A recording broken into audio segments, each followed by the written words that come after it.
வணக்கம். இலங்கை செய்திகளுடன் நான் நிரோஷன். விரிவான செய்திகளுக்கு முன் தலைப்புச் செய்திகள். முன்னாள் அமைச்சர் துமிந்த திசாநாயகவை ஜூலை 15ஆம் தேதி வரை தொடர்ந்தும் விளக்கமறியலில் வைக்க நீதிமன்றம் உத்தரவு. மின்சக்தி மற்றும் எரிசக்தி அமைச்சின் கீழ் உள்ள 14 சொகுசு வாகனங்களை ஏலம் விடுவதற்காக கேள்வி மனுக்களை அளிப்பதற்கு நடவடிக்கை. ஜனாதிபதி அனுருகுமார திசாநாயக்க தலைமையிலான அரசாங்கத்திடம் இழப்பீடு கோரியுள்ள அதானிக்கு சொந்தமான நிறுவனம்.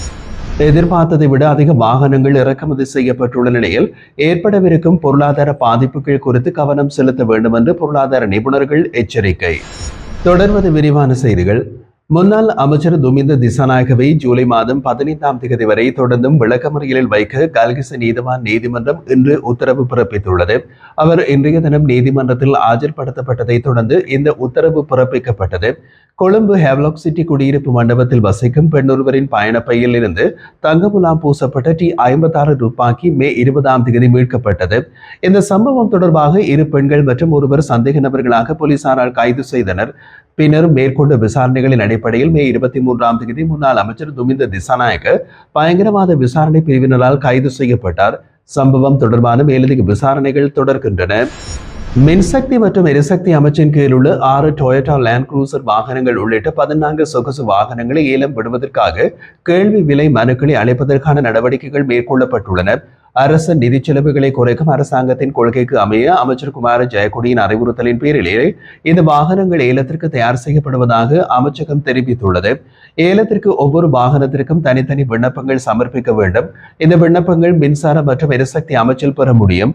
வாகனங்களை நேரில் பார்வையிட விரும்புபவர்கள் எண் 80 சர் எர்னசிட்டி மாவத்தை கொழும்பு 7 என்ற முகவரியில் அவை கண்காணிக்கும்படி ஏற்பாடு செய்யப்பட்டுள்ளது என்றும் அமைச்சகம் தெரிவித்துள்ளது. இலங்கை வெளிநாட்டு வேலைவாய்ப்பு பணியகத்தின் சட்டப்பிரிவால் ஏற்பாடு செய்யப்பட்ட வெளிநாட்டு வேலைவாய்ப்புக்கான சட்ட உதவி தொடர்பாக குருநாகல் மாவட்டத்தில் உள்ள அரசு அதிகாரிகளுக்கு விளக்கமளிக்கும் செயல் அமர்வொன்று குருநாகலில் நடைபெற்றது. வெளிநாட்டு வேலைவாய்ப்பு தொடர்பாக நடைபெற்ற இந்த செயலமர்வில் இலங்கை வெளிநாட்டு வேலைவாய்ப்பு பணியக சட்டம், குடிவரவு சட்டம், மனித கடத்தல் சட்டம், பணியகத்தால் மேற்கொள்ளப்படும் விசாரணை நடவடிக்கைகள், பணியகத்தின் மாகாண அலுவலகங்களின் பங்களிப்பு மற்றும் பொது சேவைகள் குறித்து அரசு அதிகாரிகளுக்கு விளக்கம் அளிக்கப்பட்டுள்ளது. குருநாகல் மாவட்டத்திற்கு உட்பட்ட கிராம அலுவலர்கள், அபிவிருத்தி உத்தியோகத்தர்கள், குடும்ப சுகாதார சேவை அதிகாரிகள் மற்றும் போலீஸ் உத்தியோகத்தர்கள் உட்பட பல அரசு அதிகாரிகள் இந்த நிகழ்வில் பங்கேற்றிருந்தனர். இந்தியாவின் முன்னணி தொழிலதிபர்களில் ஒருவரான அதானிக்கு சொந்தமான நிறுவனம் ஜனாதிபதி அனுருகுமார திசாநாயக்க தலைமையிலான அரசாங்கத்திடம் இழப்பீடு கோரியுள்ளது. இலங்கையில் புதுப்பிக்கத்தக்க சக்தி திட்டம் ஒன்றின் ஆரம்ப கட்ட பணிகளுக்காக செலவிட்ட தொகையை மீள பெற்றுக் கொடுக்க வேண்டும் என்று அதானி பசுமை சக்தி நிறுவனம் அரசிடம் எழுத்துப்பூர்வமாக கோரிக்கை விடுத்துள்ளது. முன்னாள் ஜனாதிபதி ரணில் விக்ரமசிங்க தலைமையிலான அரசாங்கத்தால் அனுமதி வழங்கப்பட்ட $442 மில்லியன் மதிப்பிலான மன்னார் மற்றும் பூநகரி பகுதியில் மேற்கொள்ளவிருந்த காற்றாலை மின்சக்தி திட்டம் புதிய தேசிய மக்கள் சக்தி அரசாங்கத்தினால் நிறுத்தப்பட்டதை தொடர்ந்து இந்த நிலைமை உருவாகியுள்ளது.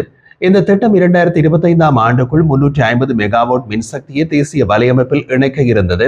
ஆனால் மின்விலை தொடர்பான ஒப்பந்தத்தை புதிய அரசாங்கம் மறுபரிசீலனை செய்ததை அடுத்து அதானி நிறுவனம் திட்டத்திலிருந்து விலக முடிவு செய்ததாக தெரிவிக்கப்படுகிறது.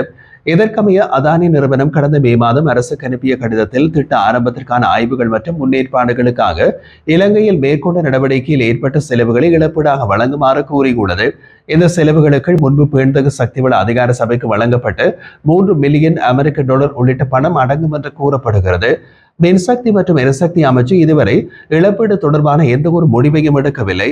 இது தொடர்பாக சட்ட ஆலோசனைகள் பெறப்படும் என்றும் அமைச்சரவை அனுமதியின்றி எந்த ஒரு பண பரிமாற்றமும் மேற்கொள்ளப்படாது என்றும் ஒரு உயர் அதிகாரி தெரிவித்துள்ளார். இலங்கையில் ஒவ்வொரு 45 நிமிடத்திற்கும் ஒருவர் உயிரிழப்பதாக சுகாதார அமைச்சர் நலிந்த ஜாதிச தெரிவித்துள்ளார். மேலும் ஒவ்வொரு நிமிடமும் 6 முதல் 8 வரை வீதி விபத்துகளில் சிக்கி மருத்துவ சிகிச்சை தேவைப்படும் நிலைமை ஏற்படுவதாகவும் அவர் சுட்டிக்காட்டினார். இன்றைய தினம் சுகாதார அமைச்சின் கேட்போர் கூடத்தில் இடம்பெற்ற தேசிய விபத்து தடுப்பு வாரத்தின் ஆரம்ப நிகழ்வின் போது அமைச்சர் இவ்வாறு குறிப்பிட்டுள்ளார். அவரின் கூற்றிப்படி மாதத்தில் சுமார் 1000 பேர் விபத்துகளில் உயிரிழக்கின்றனர். மேலும் ஆண்டுக்கு 3000 பேர் தங்களது உயிரை தாங்களே மாய்த்துக் கொள்கிறார்கள் என்பதும் குறிப்பிடத்தக்கது. அத்துடன் வெளி நோயாளர் பிரிவுகளுக்கு வரும் நோயாளர்களின் எண்ணிக்கை நாளுக்கு நாள் அதிகரித்து வருகிறது. 2ஆம் மற்றும் 3ஆம் நிலை மருத்துவமனைகளில் சேர்க்கை அதிகரிப்பதும் சுகாதார சேவைகளின் செயல்திறனை பாதிக்கின்ற முக்கிய காரணியாக அமைகிறது என்றும் அமைச்சர் கவலை வெளியிட்டார். விபத்து தடுப்பு வார நிகழ்வுக்காக ஜூலை 7 சாலை விபத்துகள் தடுப்பு தினம், ஜூலை 8 அலுவலக விபத்துகளை தடுத்தல், ஜூலை 9 வீடுகளில் ஏற்படும் விபத்துகளை தடுத்தல், ஜூலை 10 நீரில் மூழ்கும் விபத்துகளை தடுத்தல், ஜூலை 11 பாடசாலை மற்றும் பாலர் பாடசாலையில் ஏற்படும் விபத்துகளை தடுக்க நிகழ்ச்சிகள் ஏற்பாடு செய்யப்பட்டுள்ளன என்றும் குறிப்பிட்டுள்ளார். நாட்டிற்கு எதிர்பார்த்ததை விட அதிக அளவில் வாகனங்கள் இறக்குமதி செய்யப்பட்டுள்ள நிலையில் இதனால் ஏற்படவிருக்கும் பொருளாதார பாதிப்புகள் குறித்து கவனம் செலுத்த வேண்டும் என்று பொருளாதார நிபுணர்கள் எச்சரித்துள்ளனர். கடந்த 5 மாதங்களில் மட்டும் 18,000 வாகனங்கள் இறக்குமதி செய்யப்பட்டுள்ளது. இதன் மூலம் சுமார் 220 பில்லியன் ரூபாய் வருமானம் சுங்கத்துறை வாயிலாக அரசுக்கு கிடைத்துள்ளதாக தகவல்கள் வெளியாகியுள்ளன.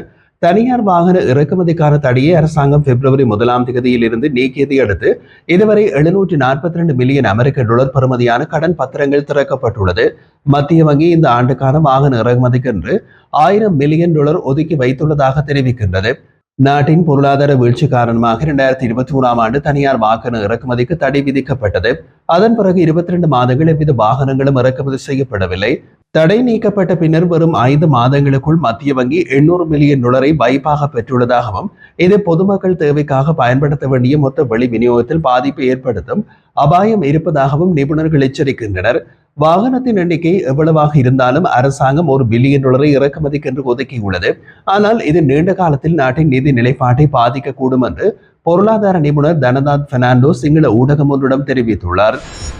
இலங்கையின் மேற்கு கடற்கரையில் சிக்கியிருந்த இந்திய மீன்பிடி படகில் பயணித்த 4 இந்திய மீனவர்களை கடந்த ஞாயிற்றுக்கிழமை இலங்கை கடற்படை பாதுகாப்பாக மீட்டுள்ளது. இந்த மீட்பு நடவடிக்கை கொழும்பில் உள்ள கடல்சார் மீட்பு ஒருங்கிணைப்பு மையத்தின் தகவலின் அடிப்படையில் திட்டமிடப்பட்டு மேற்கொள்ளப்பட்டது என்றும் கடற்படை தெரிவித்துள்ளது. ஜூன் 29ஆம் தேதி கடுமையான வானிலை காரணமாக இந்தியா மினிகாய் தீவில் இருந்து புறப்பட்ட ஒரு மீன்பிடி படகோடு தொடர்பு துண்டிக்கப்பட்டதை அடுத்து மும்பை MRCC அதன் கொழும்பு அலுவலகம் வழியாக இலங்கை கடற்படைக்கு எச்சரிக்கை வழங்கியது. இதனையடுத்து மேற்கு கடற்படை கட்டளையின் கீழ் செயல்படும் விரைவு தாக்குதல் படகுகள் மூலம் இலங்கை கடற்படை விரைந்து தேடல் மற்றும் மீட்பு நடவடிக்கை ஆரம்பித்தது. அதன் பின்னர் சிலாபத்தின் அருகே கடலில் சிக்கி தவித்த அந்த இந்திய மீன்பிடி படகை கண்டுபிடித்தனர். அதில் பயணித்த 4 இந்திய மீனவர்கள் மீட்கப்பட்டு டிகோவிட்ட துறைமுகத்திற்கு கொண்டு வரப்பட்டனர். மீனவர்கள் இந்தியாவின் மினிகாய் தீவை சேர்ந்தவர்கள் என்று அடையாளம் காணப்பட்டதோடு அவர்களுக்கு முதல்கட்ட மருத்துவ சோதனைகள் செய்யப்பட்ட பிறகு இலங்கை கடற்படையும் கடலோர காவல்படையும் தேவையான உதவிகளை வழங்கின. அத்துடன் மேலதிக விசாரணைகளுக்காக அவர்கள் வத்தலை போலீசாரிடம் ஒப்படைக்கப்பட்டனர்.